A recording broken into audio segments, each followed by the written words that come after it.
créé musulman. Allah qui n'a ni début ni fin. Allah qui nous aime plus que notre mère et notre père. Allah qui nous comble de bienfaits malgré nos nombreux péchés. On remercie également notre bien-aimé Mohammed sallallahu alayhi wa sallam, ses compagnons et sa famille d'avoir combattu pour que l'on puisse se nommer musulman aujourd'hui. Mes frères et sœurs, assalamu alaykum wa rahmatullahi wa barakatuh. Aujourd'hui, j'aimerais vous parler d'un petit sujet. C'est un petit mot simple à employer mais qui est plus dur à mettre en pratique. C'est une qualité qu'avaient nos prophètes et nos messagers mais que malheureusement, nous, on n'a pas aujourd'hui. Il est cité à de nombreuses reprises dans le Saint-Coran. C'est une qualité qu'on appelle lumière. Mes frères et sœurs, je vous parle de la patience.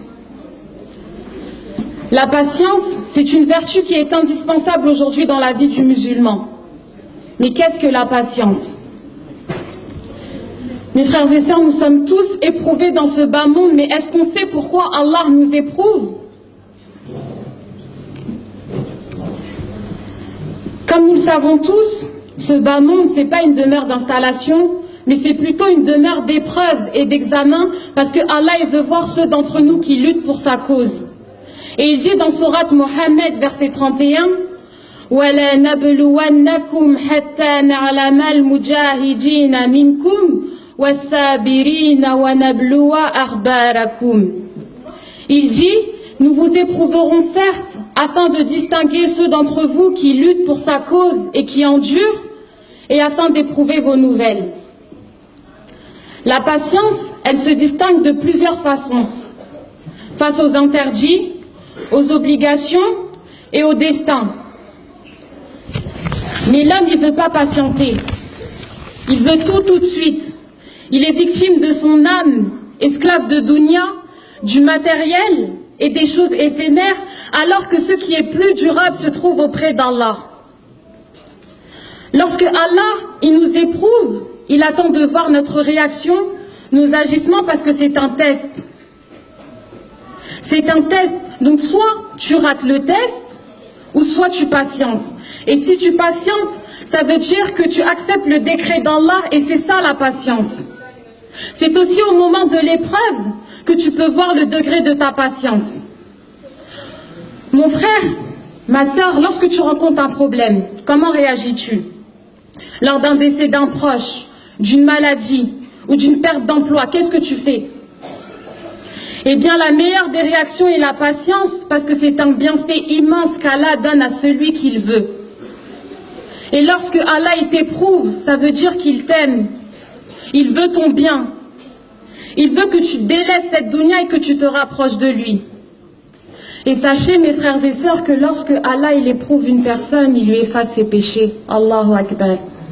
Et d'après Abu Huraira, qu'Allah l'agrée, le prophète alayhi salatu wa salam a dit: tout mot qui afflige le musulman, qu'il s'agisse de fatigue, de maladie, de soucis, de tristesse, de préjudice, d'affliction jusqu'à l'épine qui te blesse, sont autant de motifs que Dieu allègue pour absoudre ses péchés. Et c'est rapporté par Bukhari.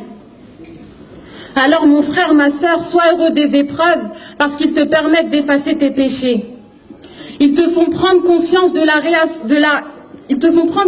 la raison de ta création sur terre et que tu n'as de pouvoir sur rien. La patience signifie la retenue et l'abstention. Donc tu te dois de combattre ton âme pour avoir le dessus sur elle. La patience est l'une des meilleures qualités. Et il est dit dans un hadith que celui qui persévère, Allah lui donne la patience. Et aucun homme n'a reçu de meilleur et de plus large don que la patience, et c'est rapporté par Bukhari. La patience est un signe de grandeur. La preuve attestant la domination de l'âme sur celui qui l'entoure. C'est pourquoi As-Sabour, le persévérant, c'est l'un des plus beaux noms d'Allah. Parce qu'il ne se presse pas. Il prend son temps et il retarde la punition lorsque nous, les gens, se précipitent à commettre des péchés. Donc mes frères et sœurs, que celui qui désire le bonheur d'ici-bas et dans l'au-delà qu'il patiente comme nos prophètes et nos messagers, parce qu'ils ont été endurés, ils ont été éprouvés comme nous, on ne sera jamais éprouvés. Et malgré cela, ils ont enduré, ils ont patienté et ils ont récolté le succès. Alors je demande à Allah de nous accorder la patience face aux épreuves. Barakallahu fikum. Assalamu alaikum wa rahmatullahi wa barakatuh. Alaykoum salam, mashallah. 20 points directs. Dis que tu parlais de moi, hein? Parce que je ne suis pas patient. Bah, on va entendre qu'est-ce qu'ils vont dire. Inch'Allah. Mashallah, tu as bien parlé pour une première fois. Je suis contente. Moi-même, tu m'as donné du courage pour être patient. Hein. Donc, c'est bien qu'Allah nous accorde la patience à tous et à toutes. Amen. Parce que c'est pas quelque chose de facile. Hein. Donc, comme tu as dit, c'est quelque chose, c'est facile à dire, mais pour mettre en pratique, c'est très difficile. Donc, je vais te poser une question. هل تحبين اللغة العربية؟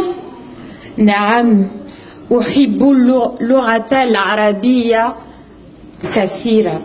Mashallah. Donc je lui ai demandé si elle aimait la langue arabe. Et elle a dit, bah, elle va pas dire non. Elle a dit oui, j'aime beaucoup la langue arabe. Mashallah, moi-même tu m'as fait peur. Hein. Ça fait combien de temps que tu étudies dans la madrasa sur la jeunesse? Ben, j'ai commencé en septembre. C'est septembre là? Septembre là. Tu as déjà étudié avant ou bien? Non, je prenais des cours avec mon oncle, mais après j'ai arrêté. D'accord, d'accord. Et ça fait combien de mois là? Septembre 4 mois, 5 mois. 5 mois déjà.